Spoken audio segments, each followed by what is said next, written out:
Hay un tipo de soledad que no viene de la ausencia de personas, viene de la ausencia de una misma. Eloísa Vargas se despertaba todos los días a las 5 de la mañana. No porque lo necesitara, no porque tuviera algo urgente que hacer, sino porque los huesos dolían demasiado para seguir acostada, y el silencio del caserío se volvía demasiado pesado cuando la luz todavía no había entrado por las rendijas de la ventana. Se levantaba despacio, pisaba el suelo frío de tierra apisonada y caminaba hasta el lavabo de metal oxidado en el rincón de la cocina. Ahí se lavaba la cara con agua del cubo que llenaba cada noche antes de dormir. Y entonces, casi sin querer, miraba el espejo pequeño colgado en la pared con un clavo torcido. Era un espejo común, barato, con una mancha oscura en la esquina izquierda que ya estaba ahí cuando ella se mudó a ese caserío, décadas atrás. Pero cada mañana, ese espejo hacía la misma cosa cruel. Mostraba la verdad. 71 años. Cabellos completamente blancos. Manos que temblaban levemente cuando el frío apretaba. Una red de arrugas que cubría cada centímetro de su rostro, tan profundas que parecían marcas de toda una vida de expresiones, sonrisas, llantos, preocupaciones, todas dejando sus cicatrices en la piel. Eloísa se quedaba ahí parada, segundos que parecían demasiado largos, y luego desviaba la mirada. Cada día, el mismo ritual, el mismo malestar que tragaba junto con el primer sorbo de café. Nunca habló de eso con nadie, nunca se quejó en voz alta. Eloísa Vargas era del tipo de mujer que guardaba todo: el dolor, la nostalgia, la vergüenza, como quien dobla ropa sucia y la mete debajo de la cama.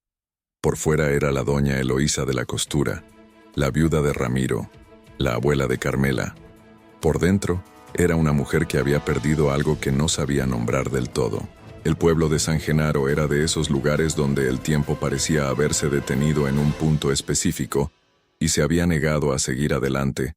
Las casas de adobe blanco, las calles de tierra, la plaza central con la fuente seca desde hacía más de 10 años.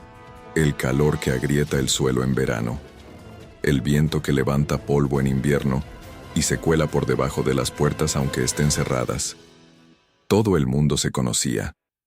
Todo el mundo sabía los asuntos de los demás.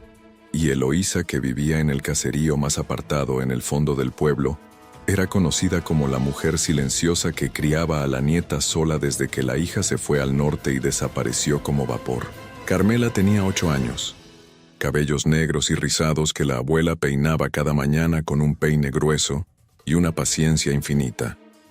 Ojos grandes que miraban al mundo con esa curiosidad específica de los niños que todavía encuentran todo interesante. Corría descalza por el patio de tierra. Jugaba con una muñeca de trapo que había perdido un ojo pero que ella amaba con una lealtad conmovedora, y cada noche le pedía a Eloísa que le contara historias antes de dormir. Era Carmela quien hacía que el caserío pareciera menos silencioso. Era su risa la que rompía el peso de las mañanas. Era su presencia la que le daba a Eloísa una razón para levantarse de ese suelo frío cada día a las 5 de la mañana.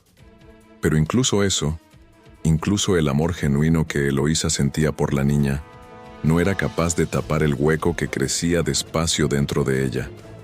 Un hueco que ni siquiera sabía que existía con tanta nitidez hasta aquella tarde de sábado, cuando Carmela encontró la caja. Era una caja de cartón amarillento, de esas que se acumulan en los estantes más altos y se quedan ahí durante años sin que nadie las abra. Carmela estaba explorando el cuarto de su abuela mientras Eloísa cosía en la sala. Viejas costumbres que resistían incluso después de la jubilación, cuando arrastró la caja por el borde y ésta cayó al suelo con un golpe sordo, esparciendo su contenido por el piso. Cartas, botones sueltos, un rosario con cuentas de madera y fotografías. Fotografías antiguas, en blanco y negro, con bordes blancos y esquinas dobladas. Carmela las recogió del suelo una por una con ese cuidado instintivo que tienen los niños con las cosas que perciben importantes. Y entonces se detuvo. Se quedó mirando una fotografía específica, sosteniéndola con las dos manos, inclinando levemente la cabeza como hacía cuando intentaba entender algo. «Abuela», llamó, con esa voz que subía fácilmente por ese caserío pequeño. Eloísa vino hasta la puerta del cuarto, todavía con el dedal en el dedo medio. Carmela levantó la fotografía hacia ella, con una sonrisa enorme en el rostro. «¿Quién es esta muchacha tan bonita?».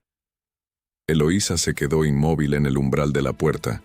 En la fotografía, una mujer de 30 años miraba a la cámara con los hombros erguidos, cabellos oscuros y ondulados, cayendo sobre los hombros, piel lisa, ojos vivos con una luz que la cámara, incluso en blanco y negro, había logrado capturar. La mujer llevaba un vestido de lunares y sonreía de una manera que parecía no estar preocupada por nada, ni por el futuro, ni por el tiempo, ni por lo que se iría perdiendo después. Era Eloísa. Eloísa, a los 30 años. «¿Eres tú, verdad?», insistió Carmela acercando la foto al rostro de su abuela y mirando de una a la otra con la seriedad investigadora de los niños. «Se parece a ti, pero más joven». «Soy yo», dijo Eloísa, con una voz que ella misma no reconoció. Carmela se quedó mirando la fotografía un momento más, y entonces dijo, con toda la sinceridad desarmante de una niña de 8 años, «Abuela, eras más bonita que cualquier actriz de película». Y volvió a jugar con la muñeca de un ojo, como si hubiera dicho la cosa más común del mundo. Eloísa tomó la fotografía de la mano de la niña. Se quedó ahí parada, mirando a esa mujer que un día fue ella, y sintió algo dentro del pecho que no sabía bien nombrar. No era tristeza exactamente, no era nostalgia, al menos no de la manera normal. Era una especie de duelo tardío, llegando 40 años después, por la mujer de esa fotografía, por la ligereza de esa sonrisa, por el cuerpo que se movía sin dolor, por los cabellos oscuros, por los ojos que todavía no cargaban tanto. Guardó la fotografía en el bolsillo del delantal y no dijo nada más, pero algo se había movido dentro de ella, algo que llevaba mucho tiempo quieto y que ahora, despertado por 7 palabras simples de la boca de una niña, se negaba a volver a dormirse. Esa misma semana, llegó al pueblo la mujer llamada Serafina Oso. Nadie sabía de dónde venía. Apareció una mañana de martes con una carreta vieja tirada por un burro de ojos opacos. Instaló una carpa de lona oscura cerca del camposanto de las Tres Cruces, el cementerio antiguo en el extremo sur del pueblo. Ese que ya no recibía entierros desde hacía décadas, pero que nadie nunca tuvo el valor de demoler, y comenzó a ofrecer sus servicios de curandera a quien quisiera. El pueblo desconfiaba de ella. Claro que desconfiaba. San Genaro era pequeño, y los pueblos pequeños desconfían de todo lo que no nació ahí. Pero también es verdad que la sequía llevaba demasiado tiempo, que el hijo menor de la familia Peralta había enfermado con algo que el médico itinerante no podía identificar, y que 2 gallinas de doña Mercedes habían muerto la misma noche sin motivo aparente. En tiempos así, la desconfianza cede un poco, solo un poco. Serafina Oso era una mujer de edad indefinible. Podía tener 50 años, podía tener 100. Cabellos largos y grises recogidos en una trenza que subía hasta la cima de la cabeza. Ropas oscuras que parecían demasiado pesadas para el calor. Y los ojos. Eloísa se enteró de los ojos antes incluso de verlos. Todo el mundo en el pueblo comentaba. Los ojos de la curandera eran completamente blancos, sin iris, sin pupila. 2 huevos de mármol en medio de un rostro que sonreía con una gentileza perturbadora. Eloísa se enteró de Serafina a través de doña Lupe, la vecina más cercana, que había ido a consultar a la curandera sobre un dolor en la rodilla que el remedio no curaba.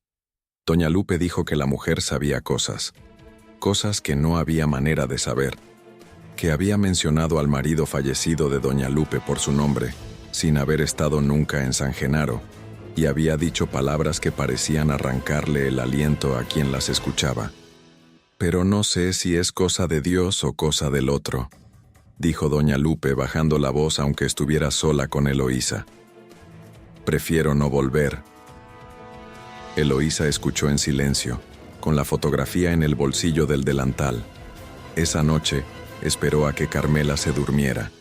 Esperó hasta que la respiración de la niña se volviera pesada y regular, hasta que el caserío estuviera completamente en silencio. Entonces se levantó, echó un chal oscuro sobre los hombros, se calzó las sandalias gastadas y salió por la puerta trasera. El camino hasta el cementerio antiguo era poco más de 15 minutos a pie.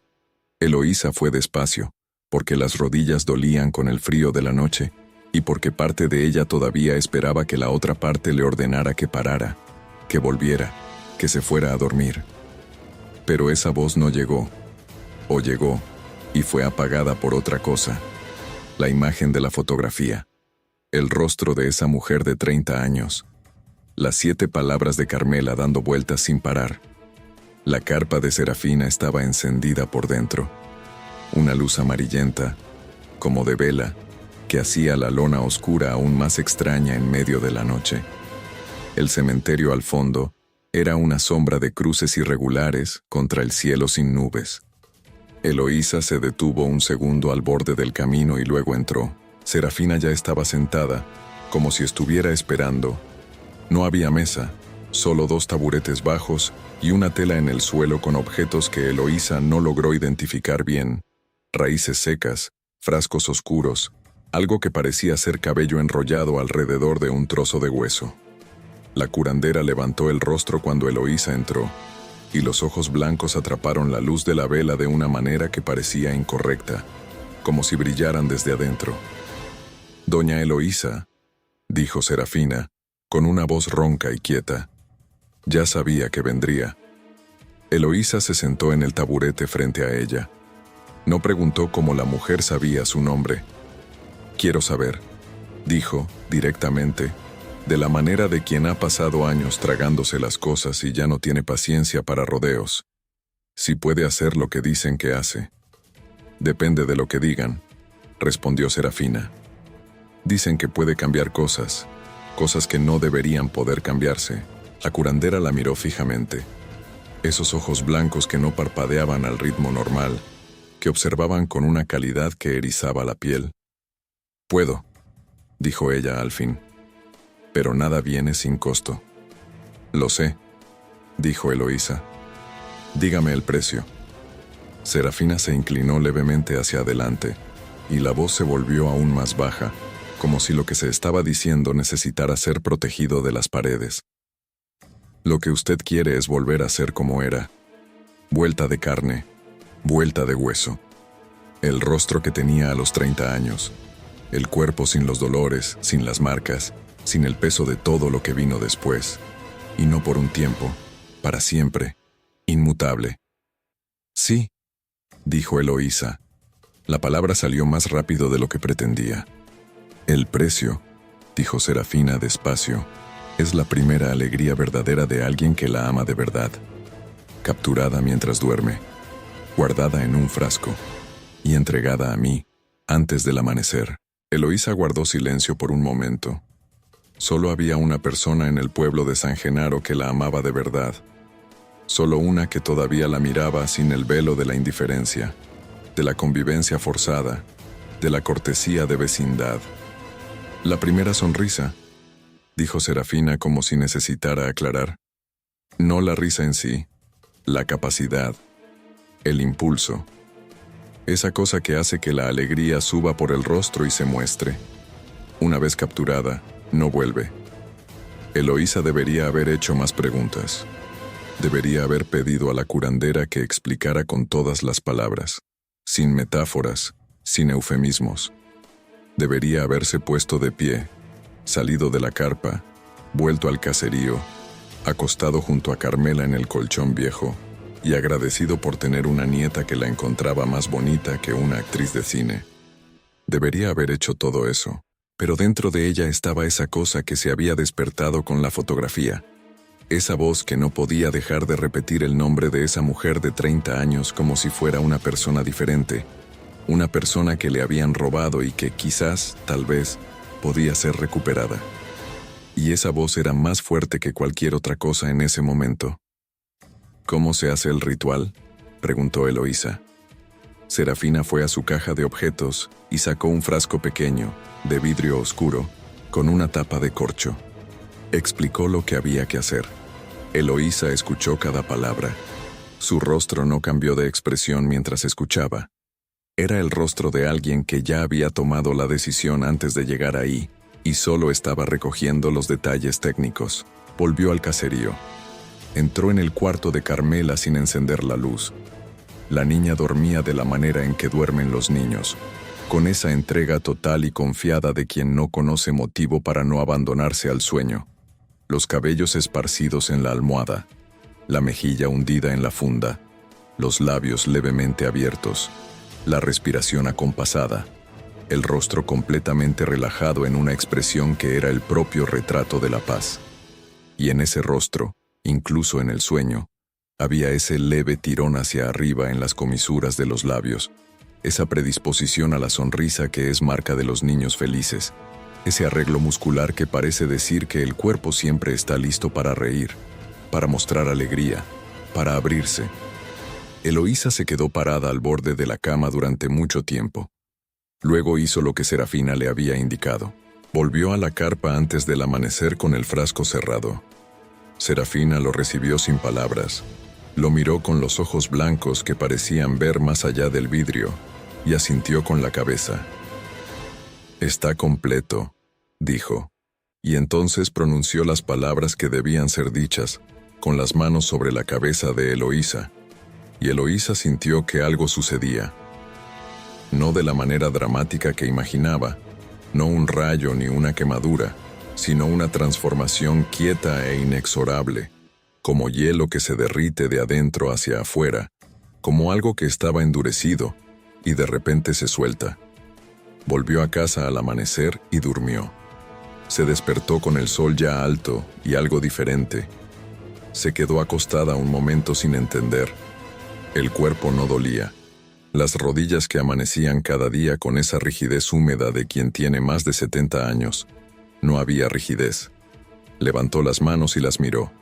Manos lisas, firmes, sin las manchas oscuras, sin las venas salientes, sin el temblor leve que se había vuelto compañía constante. Se levantó con una facilidad que había olvidado que existía.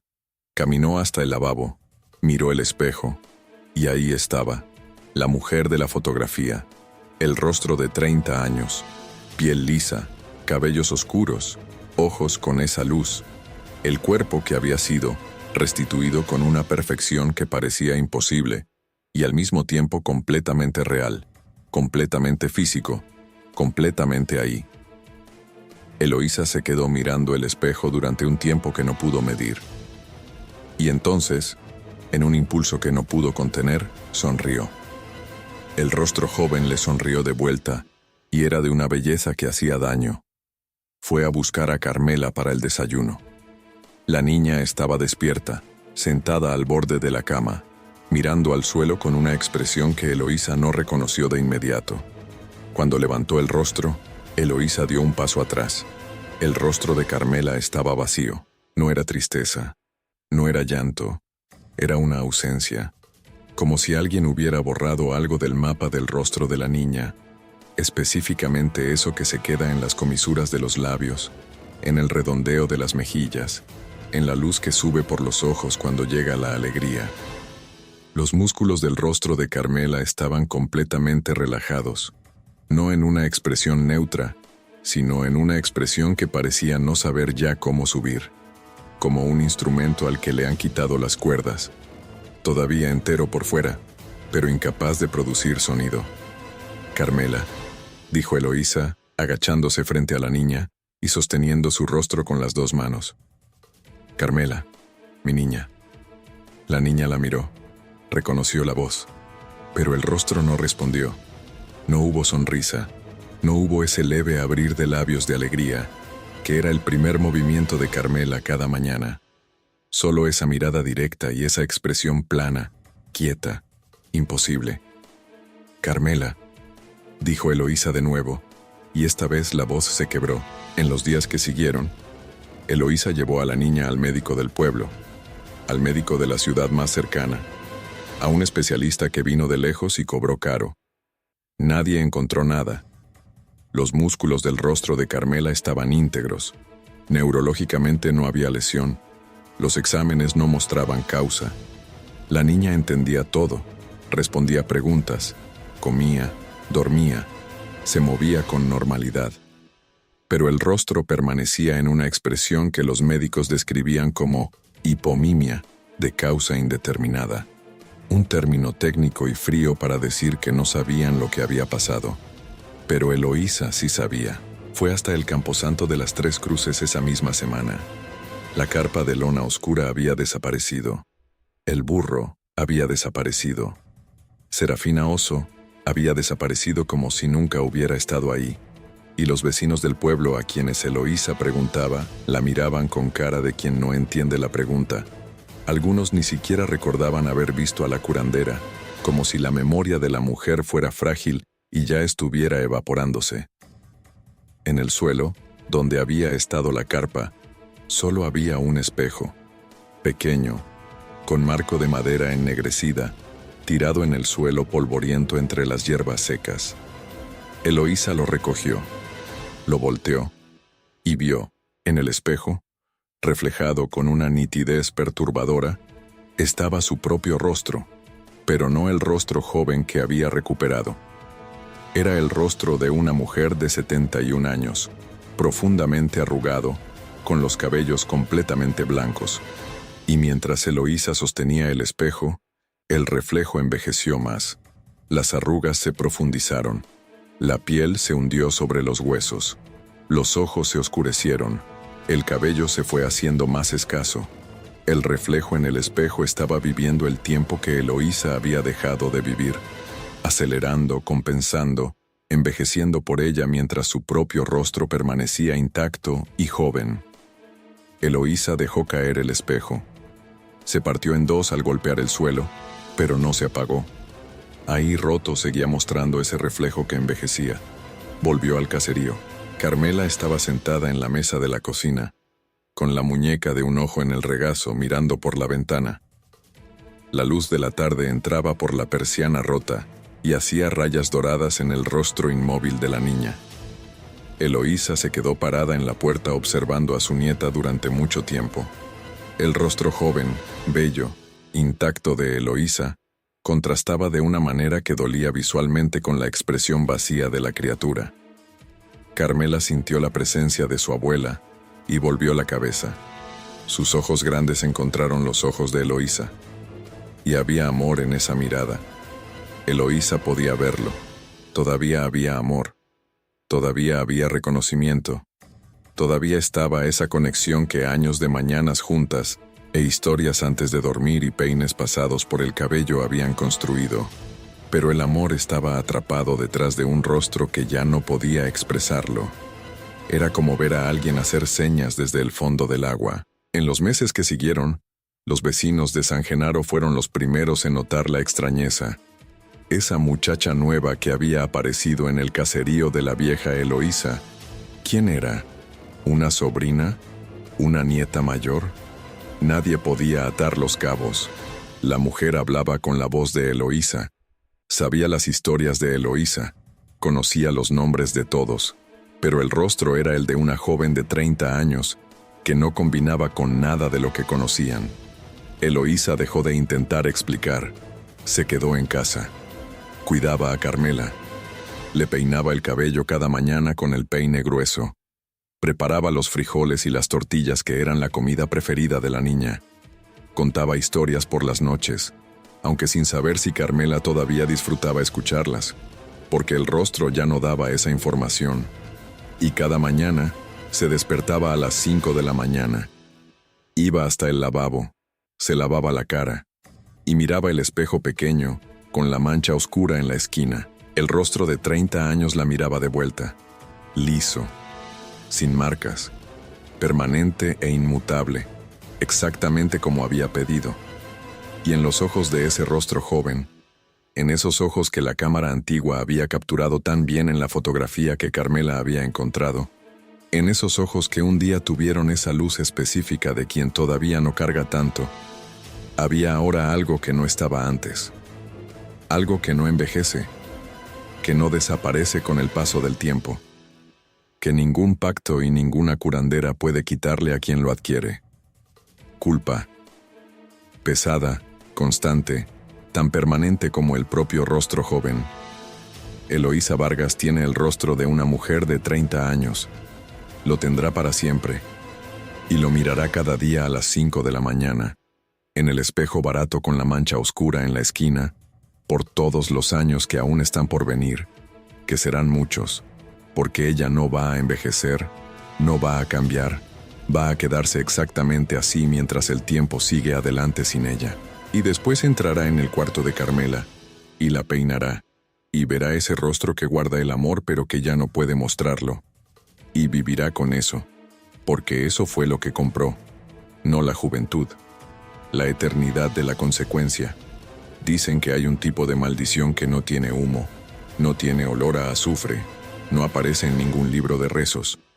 Es la maldición de conseguir exactamente lo que se pidió, sin alteración, sin misericordia, sin la posibilidad de decir que fue diferente a lo acordado.